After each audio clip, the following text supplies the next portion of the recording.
요즘 전 세계 방산 시장이 한국 때문에 발칵 뒤집혔다는 것은 이제 새삼 말하기도 입 아픈데요. 최근에 한국이 또 예상치도 못한 기술을 가져와서는 그 기록에 한 줄을 더했습니다. 이 기술이 특히 대단했던 점은 단순히 한국 무기가 몇 개 더 팔린다는 차원을 넘어서서 기존 군사 강국들이 수십 년간 철옹성처럼 쌓아올린 기술의 장벽을 우리가 보란 듯이 그것도 아주 압도적인 격차로 뛰어넘어 버렸기 때문입니다. 유럽 국가들이 만들어내서 오래도록 연구한 기술을 뒤늦게 따라하기 시작한 한국은 그들이 그 오랜 시간 동안 생각지도 못했던 아주 사소하고 간단한 손길 한 번을 더하는 것만으로 더 높은 경지에 도달해버렸습니다. 부품의 각도를 딱 7도만 기울여 봤던 것입니다. 유럽 국가들은 고작 이걸 떠올리지 못해서 무려 20년이나 연구하고도 한국에 선두를 내주는 치욕을 당했습니다. 유럽이 그렇게 오래 매달렸음에도 끝내 완벽하게 정복하지 못했던 기술. 그런데 그것을 한국이 불과 6년 만에 세계 최고 수준으로 국산화해버린 괴물 같은 기술, 바로 CTA 기관포에 대해 자세히 알아보겠습니다. 먼저 이 CTA라는 기술이 도대체 뭐길래 이렇게 난리인지부터 확실하게 짚고 넘어가야겠죠. CTA는 케이스드 텔레스코프드 어뮤니션의 약자로 쉽게 말해 탄두가 탄피 속에 완전히 쏙 들어가 있는 마치 보온병이나 망원경처럼 생긴 아주 획기적인 형태의 탄약과 이를 쏘는 기관포 시스템을 말합니다. 이 기술은 원래 방산 종주국이라 불리는 영국과 프랑스가 우리가 차세대 무기 체계의 표준을 만들겠다며 90년대부터 20년 넘게 천문학적인 돈과 시간을 쏟아부은 분야였는데 놀랍게도 최근 해외 매체들이 게임 체인저라고 부르며 주목하는 건 원조인 유럽 제품이 아니라 바로 대한민국이 만든 한국형 CTA입니다. 그도 그럴 것이 유럽형 CTA 기관포가 평균적으로 140mm 두께의 장갑을 뚫는 것을 차세대 표준 성능이라며 제시했을 때 우리 국방과학연구소와 S&T 다이내믹스가 내놓은 한국형 CTA는 전면 장갑 기준 무려 200mm급을 관통해버리는 기염을 토했기 때문입니다. 이 200mm라는 수치가 전장에서 얼마나 무시무시한 의미를 갖냐면 이건 단순히 장갑차 끼리의 싸움에서 이기는 수준이 아니라 적의 주력 전차를 정면에서 마주쳐도 3세대 이하 전차라면 전면 장갑까지 모조리 뚫어버리고 고철 덩어리로 만들어버릴 수 있다는 뜻입니다. 전차 장갑은 태생적으로 다른 전차의 전차포와의 싸움을 가정해서 어마어마하게 두껍게 만들어집니다. 그러니 한참 약한 기관포밖에 달 수 없는 장갑차로는 전차와 싸운다는 상황 자체가 있어서는 안 될 최후의 상황인 것이 일반적입니다. 장갑차의 기관포를 가지고는 죽었다 깨어나도 전차 장갑을 못 뚫으니 전차의 일방적인 사냥이 될 테니 말입니다. 그런데 이러한 패러다임을 뒤집는 기관포가 한국에서 나와버린 거죠. 물론 아직까지는 한정적인 조건을 요구하지만 이제는 장갑차를 가지고도 전차와 싸움이 성립하게 되었습니다. 해외 전문가들이 가장 충격을 받은 지점도 바로 여기인데요. CTA를 먼저 개발한 유럽 국가들조차도 이 기관포에 이런 잠재력이 있으리라고는 예상치 못했습니다. 후발주자인 한국이 성능 면에서는 오히려 오리지널을 압도해버렸으니 그야말로 청출어람을 넘어선 기술적 하극상을 보여준 셈입니다. 더 재미있는 건 이 압도적인 성능의 비결이 아주 한국적인 끈기와 고정관념을 깨는 기발한 아이디어에서 나왔다는 점입니다. 사실 40mm급의 거대한 탄약을 약실 회전 구조로 발사하면 순간적으로 약실 내부 온도가 2000도가 넘게 치솟는 엄청난 열 충격이 발생합니다. 유럽은 이 초고열을 견디는 합금 소재를 안정화시키는 데만 15년이라는 긴 세월을 허비했지만 우리 개발진은 이미 K40 기관포를 개발하면서 축적해둔 내열 합금 데이터를 바탕으로 단 6년 만에 훨씬 더 튼튼하고 열에 강한 독자적인 특수 합금을 만들어냈습니다.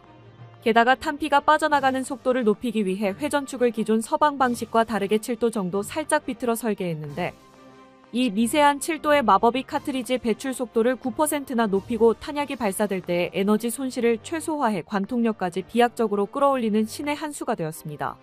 이뿐만이 아니라 한국형 CTA 기관포는 혹독한 다이어트에도 성공했습니다. 유럽형 모델이 약 900kg 정도 나가는 육중한 무게인 반면 우리는 설계를 깎고 또 깎아 780kg대까지 줄였으니 포탑이 돌아가는 속도나 적을 조준하는 반응성이 훨씬 빠를 수밖에 없었습니다. 0.1초가 생사를 가르는 전장에서는 이러한 사소한 차이도 결정적인 우위를 제공해주죠. 여기에 더해 분당 발사 속도도 우리는 220발을 쏟아부을 수 있어서 유럽형의 200발을 가볍게 따돌렸고 탄약 적재량도 텔레스코픽 탄의 장점을 극대화한 기막힌 공간 설계 덕분에 70발밖에 못 싣는 경쟁 모델보다 1.5배나 많은 100발 이상을 싣고 달릴 수 있게 되었습니다.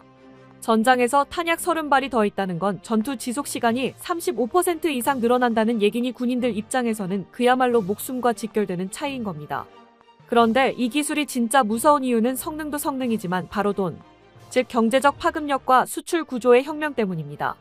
그동안 우리가 세계에 자랑하던 레드백 장갑차가 호주에 수출될 때 솔직히 우리 입장에서는 뼈아픈 부분이 하나 있었는데 바로 포탑은 이스라엘제, 기관포는 미국제를 쓰다 보니 수출을 해도 기술료 명목으로 남 좋은 일 시키는 돈이 꽤 많았다는 점입니다.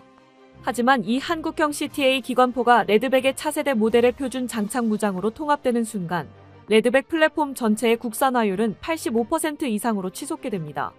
이렇게 되면 수출할 때마다 해외로 빠져나가던 로열티를 우리가 고스란히 챙기게 되면서 기존 19% 수준이었던 이익률이 무려 31%까지 껑충 뛸 것으로 업계는 보고 있습니다.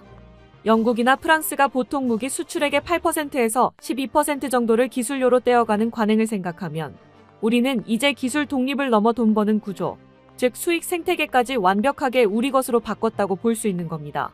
게다가 한국형 CTA는 단순히 하드웨어만 국산화한 게 아니라 사격 통제 알고리즘까지 자체 개발했는데 레드백 시험 차량의 관성 센서 데이터를 기반으로 0.01초 단위의 미세 수정 명령을 내리는 이 알고리즘 덕분에 고속 주행 중에도 흔들림 없는 명중률을 보여주어 과거 호주군 테스트 당시 관계자들을 경악해 했습니다.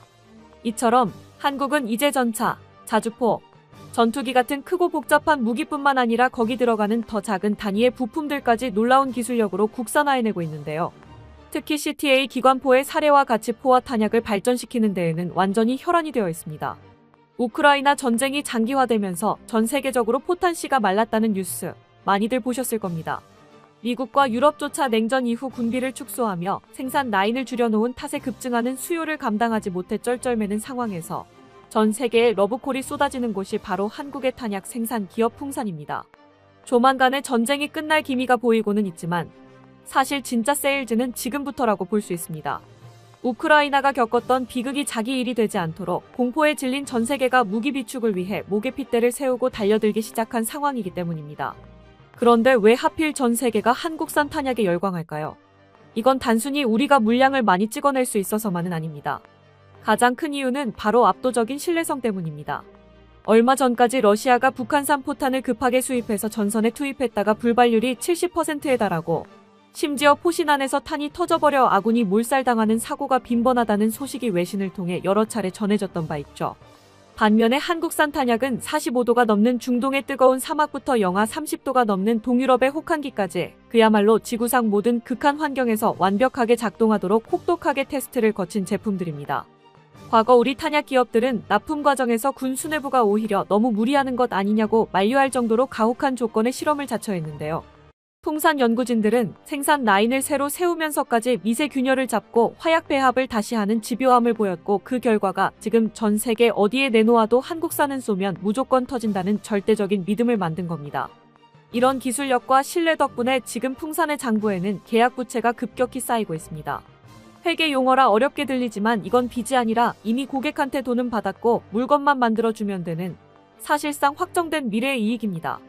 지금 풍산은 아예 700억 원 넘게 들여서 생산 라인을 2배로 늘리고 있는데 이는 앞으로 수천억 원의 매출이 더 터질 거라는 확실한 자신감의 표현이기도 합니다. 현재는 미국 민간 시장에서도 한국산 탄약이 불티나게 팔리며 군수와 민수 시장을 동시에 석권하는 쌍끌이 실적을 올리고 있습니다. 또한 탄약 산업의 호황은 단순히 탄약 판매에 그치지 않고 K방산 전체의 경쟁력을 높이는 엄청난 시너지 효과를 내고 있습니다. 폴란드 같은 나라들이 K2 전차와 K9 자주포를 대량으로 사가는 배경에는 이 장비들을 굴리는데 필요한 고품질의 탄약을 한국이 안정적으로 그리고 아주 빠르게 공급할 수 있다는 믿음이 깔려있기 때문입니다. 전투기나 전차는 한 번 팔면 끝이지만 탄약은 소모품이라 수십 년 동안 지속적인 매출이 발생합니다. 유럽 국가들이 지금 부랴부랴 자체 공장을 짓겠다고 나서고 있지만 화약 제조의 핵심 기술과 원자재 공급망을 단기간에 구축하기란 불가능에 가깝죠.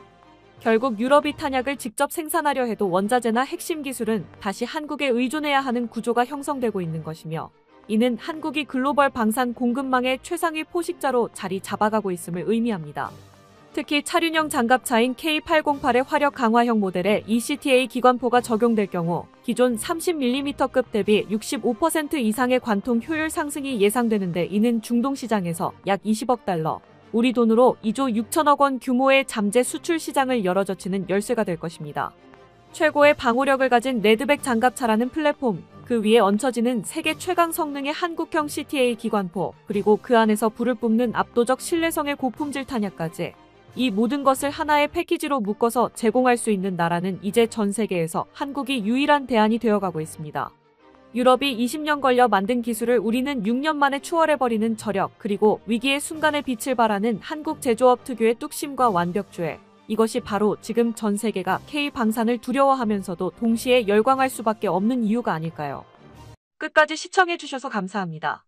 도움이 되셨다면 좋아요를, 다른 이야기도 궁금하시면 구독을 눌러주세요.